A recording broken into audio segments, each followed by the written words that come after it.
I grew up in a little town called New Eagle.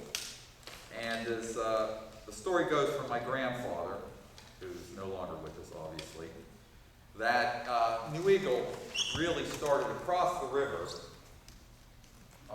across the Monongahela River, in a little place that they started a mine called the Star Mine. And the Star Mine, a little town grew up around it. It was called Eagle. And when they ran out of coal, they crossed the river and found New Eagle. I grew up about 5 minutes away from the great Aryan Virgin in Denora, where all these people, got, I guess there were deaths and people had a lot of problems. One of the great things about growing up in a steel town was that on Saturday night and Friday night you had a lot of things you could do. You could go out and get your ice cream, and then you drive along till you could see where they were dumping the cinder from the ladles. It'd light up, and it was sort of like your own volcano. And I just remember many times finding different places that you could go do that, like where Century 3 is now. As you get on Route 51, you can see them dumping the ladles. And there was another little place near Denora where we would go. It was pretty cheap entertainment. I also got to grow up in a place that had all the creeks were orange. And you think, oh, that's normal. Everybody's creek's orange. And of course, growing up in a mill town is a lot of fun because mill towns always had to be by the river. And of course, as a kid, the two places you weren't allowed to play was the river and the railroad, which were the two places you ran to play because there's always so much neat stuff to find there.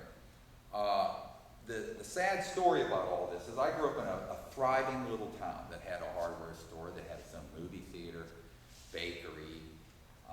We even had a place called O'Delly's that had fresh roasted peanuts. We had a taxi stand, of course bars and churches which go along with all that. And it was so sad to see that impending doom that was, the beginning of the 70s. You just saw it coming. You could smell it in the air. I did think it was so neat how during World War II my mother worked in the mill. She worked in Claridge's. My father worked in the Coke Works for 15 years. And it's interesting that both my parents died of lung cancer, of course, but my mother made my father get out of the Coke Works to work in a power station. And it was very interesting because I always wondered how my mother got this asbestos-based tumors. And upon talking to an 87-year-old cousin, it turned out she grew up right next to a brick-making factory. So it was interesting because both my parents grew up along the river. And there was a large part that the river played because that's where you went swimming. That's where you built your first boat, and that's where you did all the crazy stuff that you did when you were a kid. Sadly, or not sadly, those days are gone.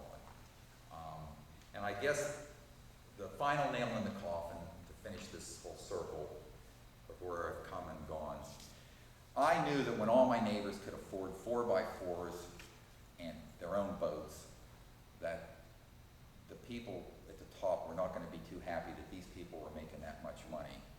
And so I knew things were going to collapse. And I worked second on 7 at in Rankin at the Cary furnace. And I had to tell you it was sweet money, but it was a rough job. So next what we have is the House of Assassins is going to do a piece. Is this the Berkman piece or the Berkman piece? This is the Berkman piece. These guys were here last year, and they were happy to furnish us with their own original composition about Berkman for the festival.